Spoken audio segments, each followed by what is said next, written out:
Xi Jinping a été très clair. Il a dit la question de Taïwan est cruciale. Si elle est mal gérée, cela pourrait engendrer un conflit entre les États-Unis et la Chine.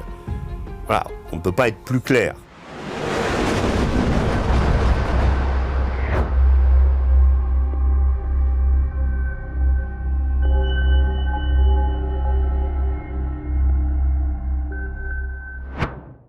Bonjour Régis. Bonjour Charles.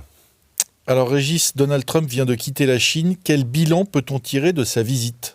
Alors, c'est encore un peu tôt pour tirer tous les enseignements de ce sommet. Sommet inédit, nombre de patrons d'entreprises amenés par Trump colossal, nombre de patrons d'entreprises chinois qui ont assisté aussi à ce sommet colossal. Je crois que quelqu'un s'était amusé à expliquer que dans la salle, dans le grand hall du peuple où ont eu lieu les discussions, d'abord les discussions collectives et ensuite les discussions d'homme à homme entre Trump et Xi Jinping, étaient rassemblés l'équivalent d'entreprises qui pesaient en tout 10 000 milliards de dollars. Voilà. C'est, pour ce qui est, en tout cas, de la Chine et des États-Unis, c'est 40% de l'activité économique de la planète. Donc c'était quand même colossal, ce rassemblement. Alors évidemment, on ne peut pas encore mesurer tout ce que se sont dit ces chefs d'entreprise entre eux. Ils ont pris des rendez-vous, il n'y a pas encore eu de choses qui ont été signées, mais c'était une manière d'abord pour l'administration Trump de connaître ses homologues chinois, parce que les Marco Rubio, etc., avaient eu des contacts, évidemment, avec le ministre des Affaires étrangères chinois, mais il y avait très peu de contacts humains. Donc ça, de ce point de vue-là, ça a été, je dirais, positif. Et surtout, ce qui est très intéressant, c'est que dans le contexte, évidemment, de la guerre en Iran, dans le contexte de la question du monopole chinois des terres rares, il fallait qu'il y ait cette rencontre. Et si on regarde les patrons d'entreprises, que ce soit BlackRock, que ce soit Apple, que ce soit Nvidia, pour les semi-conducteurs, toutes les entreprises qui étaient rassemblées là dépendent des terres rares chinoises. Donc, quelque part, c'était un sommet, on va dire, des deux grands, les États-Unis numéro 1, la Chine numéro 2, mais avec une forte croissance de la deuxième et un potentiel pour que la deuxième dépasse la première évident. Et donc les États-Unis sont allés à ce rassemblement, sont allés à on va dire cet événement avec, on va dire, des désavantages dès le départ. C'est-à-dire que Xi Jinping en particulier passe son temps à expliquer que l'Occident est en déclin et que l'Orient est en plein essor. Et il a raison. Il passe son temps à expliquer que ce déclin, que la Chine a le temps et que le temps joue pour la Chine. Donald Trump continue, lui, à expliquer que les États-Unis, et à montrer finalement que les États-Unis ambitionnent de conserver leur place de numéro 1. Et toute la stratégie de Donald Trump, quand on y réfléchit, c'est constatant que la Chine possède 90% des terres rares, Trump a tenté, dans sa démarche géostratégique, de priver la Chine de son talon d'Achille, enfin d'attaquer la Chine par son talon d'Achille, c'est-à-dire la question des hydrocarbures. Il l'a fait avec le Venezuela d'abord, privant les Chinois, on va dire, de 10% de leur approvisionnement en pétrole, les champs pétrolifères du Venezuela, pour forcer la Chine à commercer avec les États-Unis. Et c'est, de façon sous-jacente, il faut bien le reconnaître, ce qu'il a voulu faire avec l'Iran pour, cette fois, s'emparer, alors même si évidemment c'est pas officiel, mais si vous voulez changer le régime en Iran, c'était dans la tête de Donald Trump, mettre à la place du régime actuel qui vend directement son pétrole aux Chinois, un régime favorable aux États-Unis de façon à ce que les Chinois soient à nouveau forcés d'acheter leur énergie aux États-Unis. D'ailleurs, une des conclusions de ce sommet, ça a été que les Chinois vont acheter davantage de pétrole aux Américains. Donc Amérique qui est aujourd'hui le premier producteur de pétrole et premier exportateur de pétrole au monde. Donc voilà, on était dans on va dire un mano à mano, une rencontre au sommet où des mots aimables ont été prononcés. Xi Jinping a regardé Donald Trump et lui a dit « Nous devrions être des partenaires, pas des adversaires ».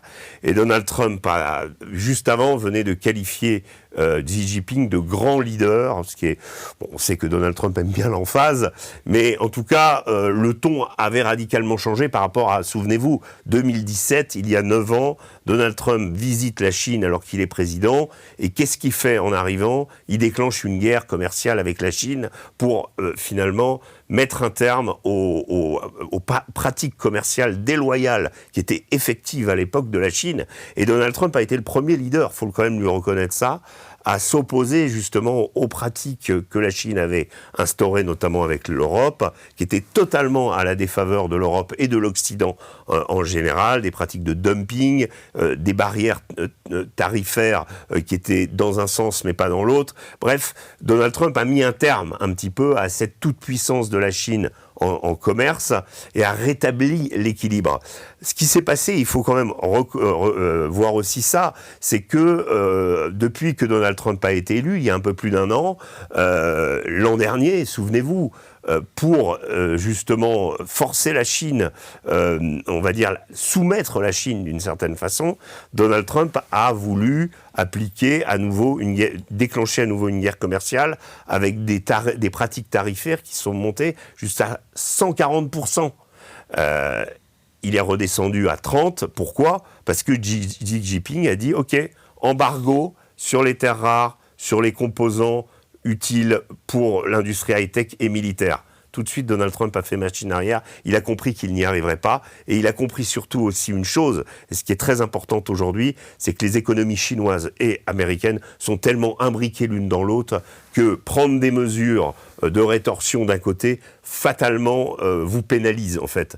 C'est-à-dire que l'un comme l'autre savent qu'ils sont interdépendants. Maintenant, le vrai problème auquel Donald Trump est confronté, c'est d'abord cette question des terres rares, de l'ultra-dépendance de tous ces chefs d'entreprise et de leurs entreprises et de leur activité des terres rares. En premier lieu, je vais vous prendre juste un exemple, Tesla, Elon Musk avec Tesla, dans chaque Tesla, il y a 12 kilos de cobalt. Le cobalt est retraité en Chine, exporté essentiellement depuis l'Afrique, et les États-Unis, les Chinois ont un monopole de 80% sur le cobalt mondial. Donc fatalement, Tesla est obligé d'acheter son cobalt à la Chine s'il veut faire ses voitures. C'est un simple exemple. Donc cette ultra-dépendance mettait et pénalise aujourd'hui les États-Unis, et Donald Trump, il faut bien le reconnaître, mais on va en parler, je pense, un peu plus, avec ce qui s'est passé en Iran, ne sait pas, on va dire, c'est plutôt coller une balle dans le pied qu'autre chose. Si évidemment ce sommet avait eu lieu avant le 28 février, Donald Trump aurait été beaucoup plus fort dans la négociation. Là, il est venu aussi voir Xi Jinping pour qu'il l'aide à régler cette question du détroit d'Ormuz. Alors la question de Taïwan a été évoquée dans le discours d'ouverture de Xi Jinping. Le président chinois a-t-il voulu imposer son agenda à Donald Trump ? Tout à fait. Taïwan, c'est crucial pour les Chinois. Puis c'est leur obsession depuis des décennies. C'est pas propre à Xi Jinping. C'est depuis Deng Xiaoping, les Chinois sont obsédés par la question de Taïwan et la question de la récupération de l'île à la Chine continentale et de son attachement à la Chine continentale. Là, ils sentent qu'ils sont en position de force et qu'il y a une opportunité, on va dire, liée à la question de l'Iran, justement, liée au couac iranien qui handicape les Américains et qui ne les met pas dans une position de force pour engager leurs troupes, imaginons, sur un second front pour défendre Taïwan. Les États-Unis fournissent de l'aide militaire à Taïwan de façon très importante tous les ans. Israël en premier et Taïwan, je crois, arrive en deuxième. Là, il y a eu un package d'environ 12 milliards de dollars qui a été bloqué, voté par le Congrès américain, bloqué par Donald Trump avant cette visite pour ne pas on va dire, importuner les Chinois, ou pour donc le package d'aide a été bloqué. Mais Donald Trump, sur la question de la Chine, de Taïwan, pardon, est singulièrement handicapé aujourd'hui par l'Iran, parce que il ne peut pas se permettre, d'ouvrir un deuxième front. Il n'a plus les moyens qu'avait son prédécesseur, que même lui avait au début de son deuxième mandat, les moyens militaires, on va dire, pour soutenir une guerre, pour aider Taïwan si la Chine décidait de récupérer l'île. Alors, ce qui s'est passé, c'est que dès le début du sommet, avant même les discussions qui ont eu lieu entre Trump et Xi Jinping pendant environ 2 heures et quart, avant même l'ouverture de ces discussions, Xi Jinping a été très clair. Il a dit « La question de Taïwan est cruciale. Si elle est mal gérée, cela pourrait engendrer un conflit entre les États-Unis et la Chine. » Voilà, on ne peut pas être plus clair. Donc l'idée de mettre la question taïwanaise dans la conversation dès le début, c'était une manière pour la Chine d'expliquer que c'est ça, et tout va s'articuler autour de ça. Et notamment la réouverture d'Ormuz, notamment la question du soutien à l'Iran, notamment la question du nouvel ordre mondial. Mais les Chinois insistent sur le fait que il s'agit d'une question nationale. Ils considèrent l'île comme faisant partie de leur ensemble et qu'ils ne laisseront plus les États-Unis perturber, on va dire, et encourager la sécession, ou en tout cas militairement aider Taïwan comme ils l'ont fait par le passé. D'ailleurs, peut-être qu'on peut expliquer à nos auditeurs pourquoi est-ce que la récupération de Taïwan est aussi importante pour les Chinois. C'est une question de principe. Est-ce qu'il y a des raisons économiques, ou est-ce qu'on est sur vraiment une question de politique intérieure et de nationalisme pur ? Alors, il y a cette question de politique intérieure, il y a la question de l'indépendance de Taïwan, il y a des questions historiques qui remontent à Chiang Kai-shek et à l'arrivée de Mao au pouvoir. Il y a des questions qui sont liées aussi à la Seconde Guerre mondiale, l'attitude des Taïwanais notamment par rapport au Japon à l'époque. Bref, il y a un antagonisme qui existe depuis longtemps, mais surtout il y a le même peuple. Et la vraie question, on ne peut pas dire que c'est soit Taïwan pour Xi Jinping, c'est le Donbass pour Poutine, mais il y a quand même un peu de cette idée derrière. Le problème étant que les Américains ont soufflé sur les braises du nationalisme taïwanais.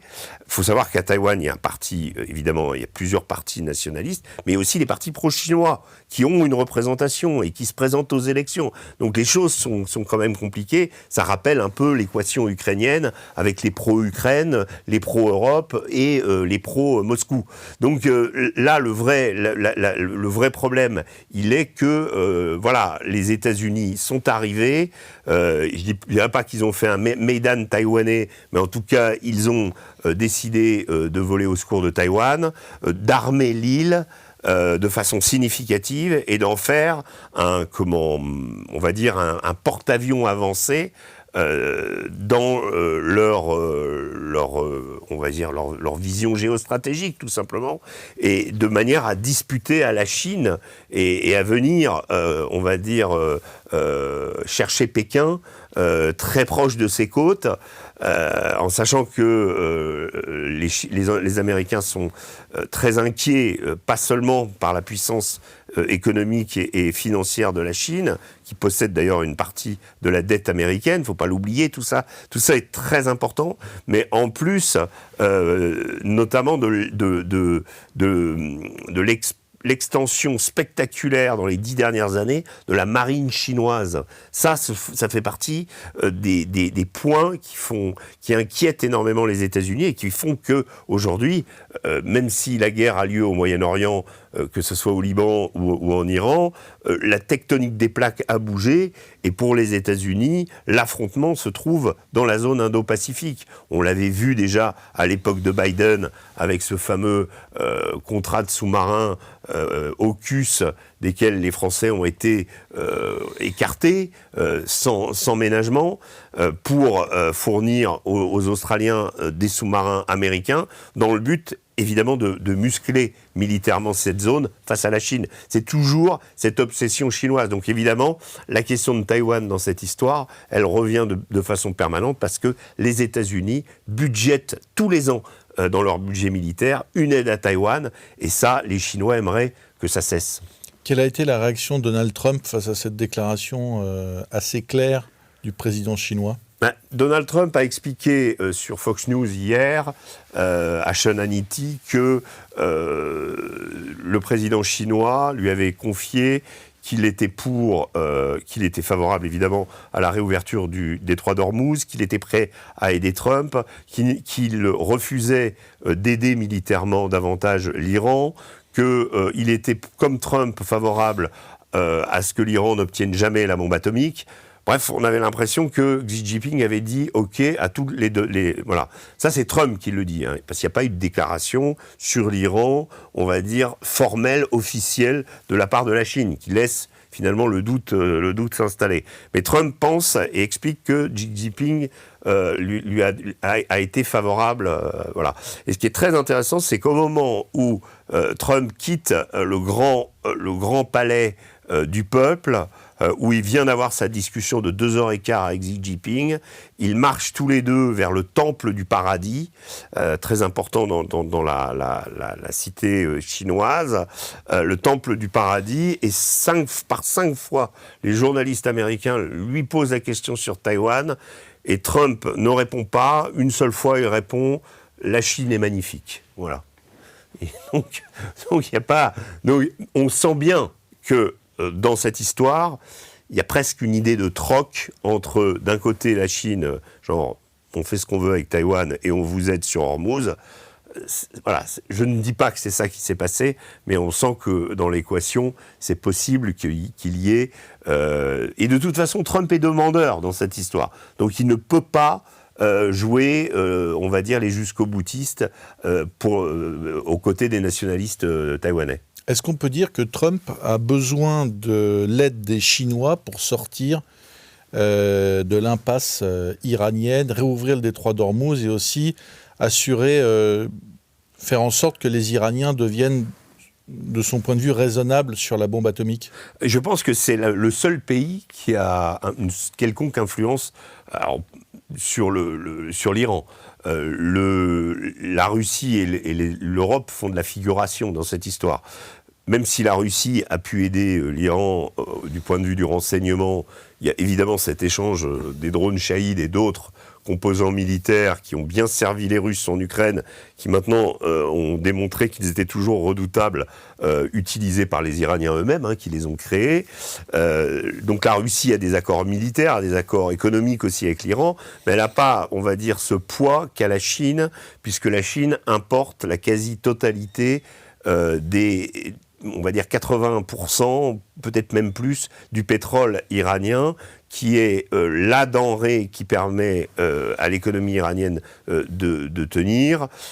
Et donc, la Chine a un poids, évidemment, beaucoup plus important que la Russie sur la Chine, sur l'Iran, pardon. Je rappelle que le 8 avril dernier, au moment de la signature du cessez-le-feu, vous aviez dans le commandement iranien en gros Arakchi, Khalibaf qui étaient d'accord, mais il y avait quelques gardiens de la révolution qui étaient encore hostiles à la signature de ce cessez-le-feu, qui voulaient continuer. C'est la Chine qui est arrivée, qui a tordu le bras de l'Iran pour, on va dire, imposer que ce cessez-le-feu soit signé. Cessez-le-feu qui, malgré bataille navale, poussée de fièvre du côté de Trump, etc., à propos du détroit d'Ormuz, n'a toujours pas été officiellement est toujours en vigueur. Voilà.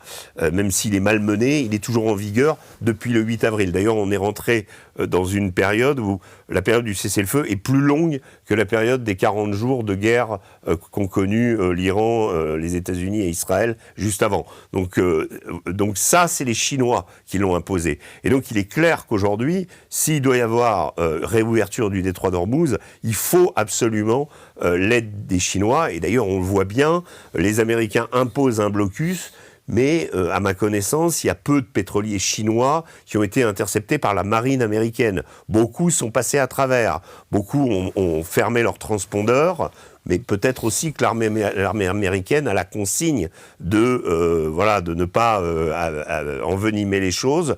De même, quand les 2 destroyers américains sont rentrés dans le détroit d'Ormuz pour, soi-disant, escorter les bateaux, ils n'ont pas été visés directement par les Iraniens. D'autres aspects, d'autres navires, les terminaux pétroliers de Fujairah aux Émirats Arabes Unis, eux ont été visés. Les destroyers américains, c'est quand même voilà. On voit bien que on cherche à éviter la confrontation et on voit bien pourquoi. D'abord de la part de Trump, du point de vue de Trump, en préparation de ce sommet avec la Chine et dans l'espoir pour Trump que la Chine l'aide à résoudre cette question épineuse du détroit d'Ormuz. C'est une vraie partie d'échec que se livrent les États-Unis et la Chine. Donald Trump a commencé son quinquennat avec des positions très véhémentes, très agressives, très vindicatives contre la Chine. Et là, finalement, il est mis devant le fait accompli. La Chine s'est servie de l'Iran, quelque part, avec la faute de Donald Trump de lancer cette guerre pour forcer Donald Trump à venir conclure un accord et faire un petit peu amende honorable. Oui, c'est plus même qu'amende honorable pour moi. Je considère qu'il s'agit presque d'une passation de pouvoir.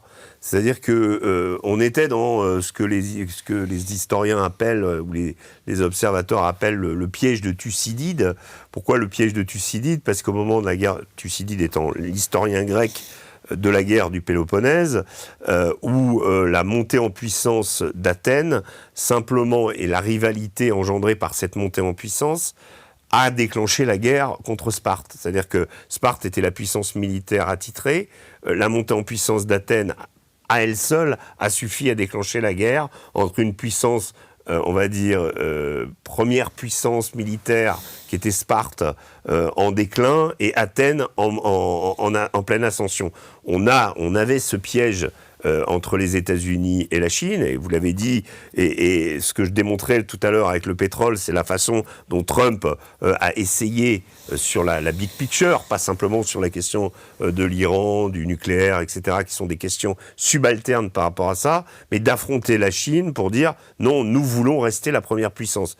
Et le risque de ça, c'est qu'une guerre réelle finisse par intervenir entre la Chine et les États-Unis. Il semble que à la suite de ce sommet, cette guerre n'aura pas lieu. Il y a une convention qui a été rédigée par les États-Unis et la Chine à l'occasion de ce sommet, un pacte, une sorte de pacte de stabilité pour commercer, pour que finalement les deux pays échangent.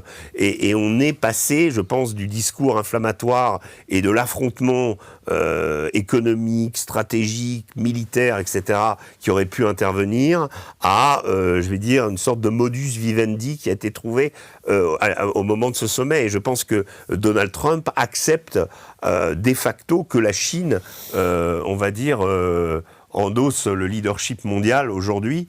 Il a essayé par tous les moyens de la contrecarrer. Pendant son premier mandat, ça a été, et ça il faut lui rendre hommage, ça a été celui qui a permis de sauver l'Occident, l'Europe, etc., des pratiques tarifaires déloyales des Chinois, de rétablir une forme d'équilibre.